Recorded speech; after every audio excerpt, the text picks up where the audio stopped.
Halo teman-teman semuanya, perkenalkan nama aku Esa dari PM Erwira SMA Negeri 1 Aji Barang.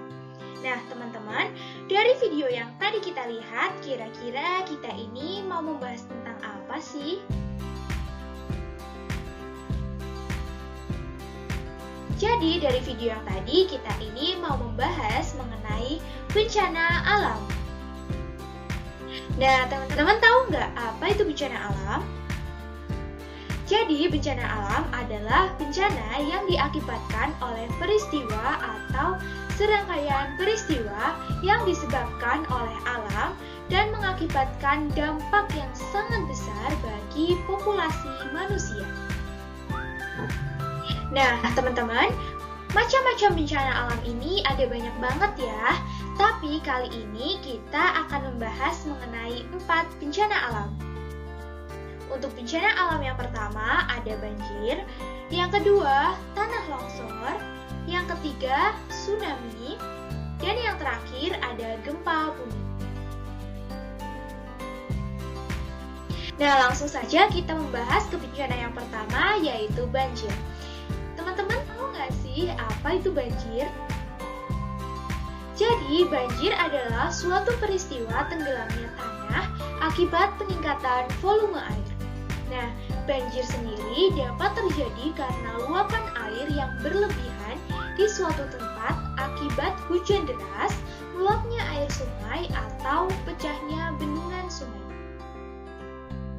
Lalu, penyebab lain dari adanya banjir ini apa sih? Jadi, penyebab yang pertama adalah penebangan hutan liar yang dapat menyebabkan hutan menjadi gundul. Yang kedua adalah sampah yang dibuang sembarangan di sungai membuat aliran menjadi macet. Yang ketiga adalah permukiman di bantaran sungai. Yang keempat, adanya daerah yang datarannya rendah. Yang kelima adalah curah hujan yang tinggi. Lalu, tanda-tanda banjir ini ada apa aja sih teman-teman? Jadi, tanda-tanda banjir yang pertama adalah terjadi perubahan pada air sungai dari yang semula jernih menjadi keruh secara tiba-tiba. Yang kedua adalah terdapat banyak ranting pepohonan atau sampah yang mengalir di sungai. Yang ketiga, di bagian hulu sungai terlihat langit yang berwarna gelap dan juga awan yang sangat hitam. Lalu, gimana sih cara menanggulangi atau mencegah terjadinya banjir? Jadi, cara yang pertama adalah kita harus membersihkan selokan. Yang kedua, kita membersihkan halaman rumah dan sekitarnya. Yang ketiga adalah membuang sampah pada tempatnya. Yang keempat adalah mempunyai taman di rumah. Dan yang kelima adalah kita dapat mencegah banjir dengan cara membuat roof garden. Lalu kita akan membahas mengenai tanah longsor. Nah, di sini ada yang tahu nggak nih apa ini tanah longsor? Jadi, tanah longsor adalah perpindahan material pembentuk lereng berupa batuan, bahan rombakan, tanah, ataupun material campuran tersebut. Nah, nantinya tanah ini akan bergerak ke bawah atau keluar lereng. Nah, terus gejala umumnya itu apa aja sih? Jadi, gejala yang pertama adalah munculnya retakan-retakan di lereng yang sejajar dengan arah tebing. Yang kedua adalah biasanya terjadi setelah hujan. Yang ketiga, munculnya mata air baru secara tiba-tiba. Yang keempat adalah tebing rapuh dan kerikil mulai berjatuhan. Lalu penyebab adanya tanah longsor ini apa sih? Jadi penyebab yang pertama adalah curah hujan yang tinggi. Lalu yang kedua adanya erosi tanah. Yang ketiga adanya lereng tebing yang terjal. Lalu bagaimana sih cara menanggulangi atau mencegah terjadinya tanah longsor? Jadi cara yang pertama adalah jangan membuat kolam atau sawah di atas lereng. Yang kedua adalah tidak mendirikan rumah di bawah tebing. Yang ketiga adalah jangan menebang pohon di sekitar lereng. Yang keempat adalah jangan memotong tebing secara tegak lurus. Lalu yang kelima adalah tidak mendirikan bangunan di sekitar sungai. Lalu yang keenam adalah membuat terasering.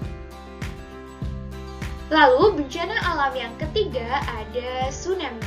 Nah, teman-teman di sini ada yang tahu nggak nih apa itu tsunami? Jadi, tsunami adalah suatu gelombang air besar yang diakibatkan oleh gangguan di dasar laut seperti gempa bumi. Nah, gangguan ini sendiri membentuk gelombang yang menyebar ke segala arah dengan kecepatan gelombang mencapai 600 sampai 900 km per jam.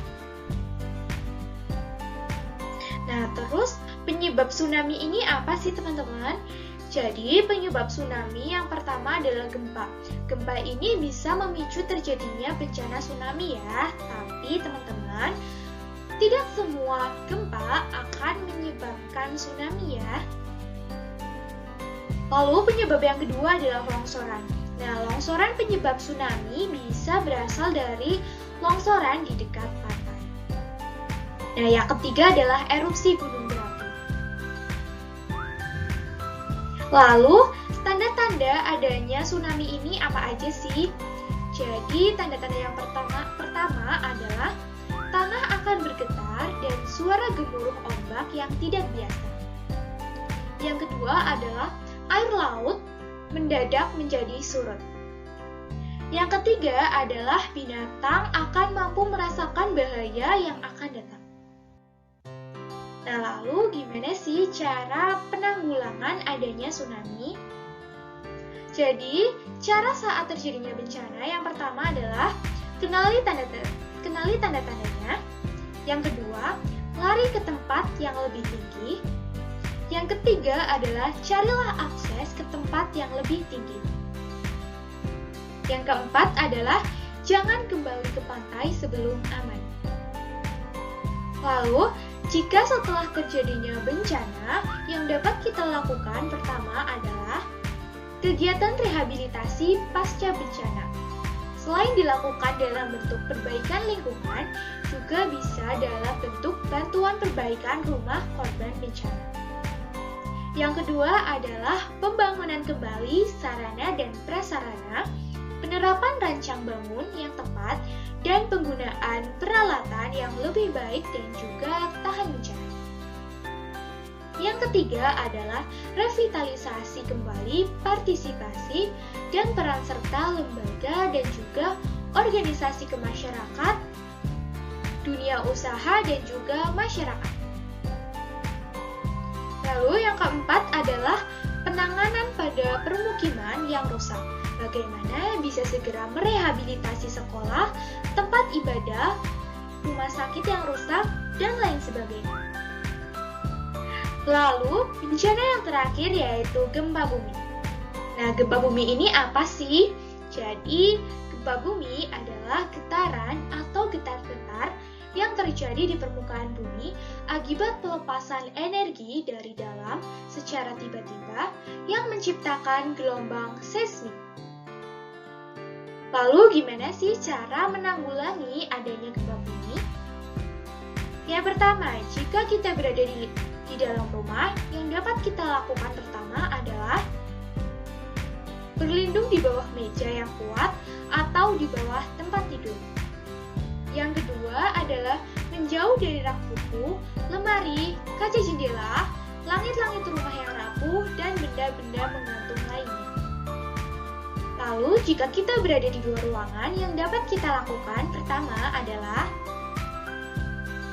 jauhi bangunan tinggi, dinding, tebing terjal, pusat listrik, tiang listrik, papan reklame, pohon yang tinggi, dan lain sebagainya.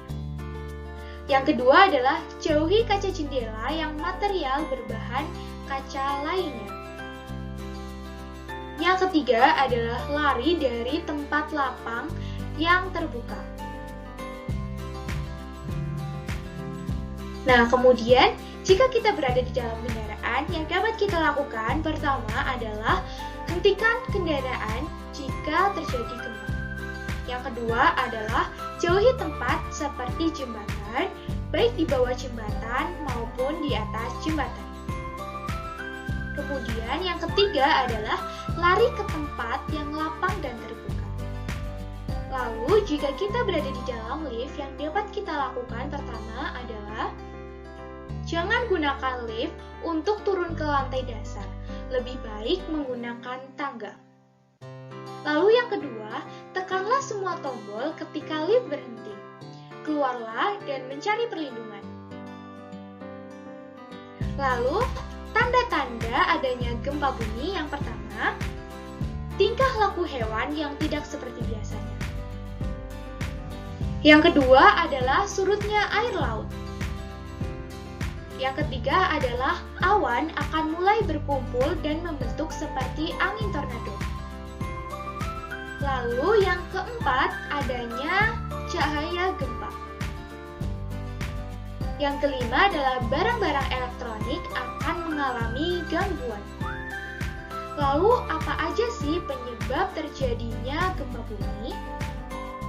Jadi penyebab yang pertama adalah pergeseran lempeng bumi. Yang kedua adalah letusan gunung berapi. Yang ketiga adalah tanah longsor. Yang keempat adalah faktor buatan dari manusia. Nah, sekian, terima kasih. Jadi kesimpulan pada sosialisasi kita hari ini adalah kita harus menjaga alam kita, supaya alam juga bisa melindungi kita. Nah, bagi teman-teman nih yang mau bertanya, silakan cantumkan pertanyaan kalian di kolom komentar ya. Kita tunggu pertanyaannya. Oh ya, jangan lupa like, comment, subscribe, dan juga share ke teman-teman kalian supaya kita bisa sama-sama belajar mengenai tanggap bencana. Sekian, aku Esa dari PMR Wira SMA Negeri 1 Aji Barang. Bye-bye!